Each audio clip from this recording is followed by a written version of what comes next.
Today I read an article that said that in the richest countries, cancer is becoming the #1 killer, replacing heart disease, which has always been the #1.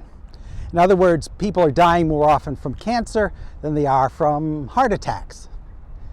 And this doesn't say anything about cancer. What it says is that medical science is reducing deaths by heart attacks. In other words, you're much more likely to survive a heart attack in today's medical environment than you would have been 50 years ago. 50 years ago, you had a heart attack, you died, period. Now you're more likely to live. So it sounds like good news, doesn't it? I mean, heart disease is being reduced. We're reducing a killer. Thank you, medical science. And I'm sure that everyone whose life was saved, everyone who's had a heart attack whose life was saved, is very grateful to medical science for that. Cancer, on the other hand, progress is very slow on cancer. It's not so easy to cure cancer. Cancer isn't one disease, it's many different diseases. And progress is slow and treatment is expensive. So cancer is not, we're not saving as many people. We're still making progress, but we're not saving as many people from cancer as we're saving from heart attacks. In any case, it sounds like good news. Fewer people are dying from heart attacks. But the demographer in me is seeing some hidden bad news here. It turns out that everyone dies of something. When you get old enough, you're going to die, and you're going to die of some disease. Your heart will give out, or you'll get cancer, or some other disease will strike you. In fact, the greatest risk factor for almost any disease is age. The older you are, the more likely you are to have a heart attack, the more likely you are to get cancer. All sorts of diseases, the risk increases with age until something gets you. But before you're 100, something's going to get you. And the question is, what is the most expensive way to die? Well, the most expensive way to die is to get cancer, because they're going to treat you for that cancer for as long as they can. You get cancer, you're going to go through months of chemotherapy where either the cancer is cured or you die. Whereas when you have a heart attack, they just get you into the emergency room, they patch you up, and they send you home a few days later. So cancer is a much more expensive way to die than heart disease. So although people may be grateful for having their life saved when they have a heart attack, that just means that in the long run they're going to die of something else. They may die from cancer, in which case they're spending a whole lot more money.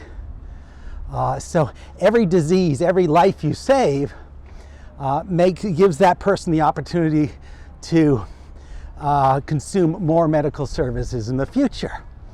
Back in the old days, let's say 50 years ago, if you got a heart attack, you died because medical science for heart attacks wasn't all that great. Now you're probably going to live. And that means you're going to have a whole slew of medical expenses because you lived that you wouldn't happen, the society wouldn't be paying because you would have died. So in other words, in the old days, you die at age 50 from a heart attack.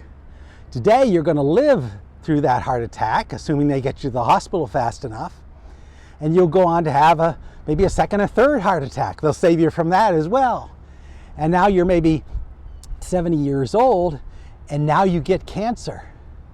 So they're going to have to dump a lot of resources into you to save you from cancer. And that's where things get really expensive. Most of these expenses in the United States are paid for by something called Medicare. In the United States, we don't have socialized medicine except for people 65 and older. They are covered by a government program. And that government program is going to pay the bulk of the expense of their cancer. Now, I know cancer personally because I'm a survivor. Last year, I had lymphoma, almost died, and I spent 5.5 months in chemotherapy, including about 80 days in the hospital. I'm very grateful to have survived, and I'm grateful to medical science for having saved me. But it has also sensitized me to the huge expenses involved in medical care. My insurance company paid out about $500,000 on my behalf to save my life, and I'm very grateful for that. But I realize that every patient can't get $500,000 of medical care without bankrupting the system. And if you happen to be 65 or older, the system you're bankrupting is the federal Medicare system. It could be in deeper trouble than the Social Security system is, because as there are more and more old people and they're saved from more things, this is going to be more and more expense for the government. So this news that heart disease is being reduced is bad news for the government, because if people aren't being killed by a heart attack, they're going to be killed by cancer, which is a whole lot more expensive way to die. Now, back in my, when I was in the ward, I was walking around the ward, I was looking in the doorways of the fellow patients, and the vast majority of them are very old. They're in their 70s and 80s. And that this is the way that people die. And the medical system can't discriminate against them. It's going to give them all the care that they can muster. They're going to give you a 70-year-old or an 80-year-old the same medical care as they would to a 20-year-old with his whole life ahead of them. So, and ultimately the 70 or 80-year-old is going to die. Just not right now, because they can extend his life by 6 months by giving him a $500,000 worth of treatment. And ultimately this is going to bankrupt the system.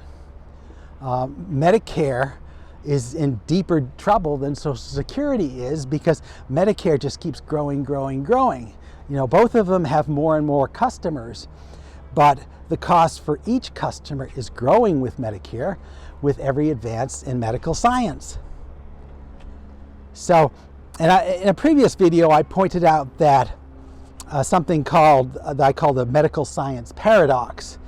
Although medical science is getting better and better every year and saving more and more lives, the longevity of the whole population is plateauing.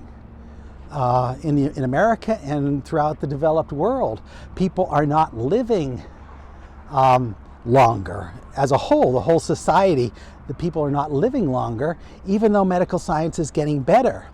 And I attribute that to the fact that medical science is also getting more and more expensive, because it is saving a few high-value people like myself, who simply go on to spend even more medical resources.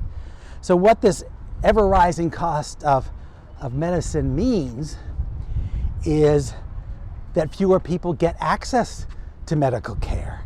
If insurance premiums keep rising and rising, there's going to be a lot more people who can't afford insurance and who aren't going to be treated for their cancer. And so those people are going to die early, even as people like me live longer. So that's the real paradox of medical care. Even though the science is getting better, people on the whole are not living longer. It's just costing society more and more money. It's a true dilemma. Things at this point are never going to get better. People have already reached the limits of their lifespan. A few very wealthy people can live a few years longer than everyone else, but the bulk of the population is stuck. The longevity is not going to get better, even as medicine gets more expensive.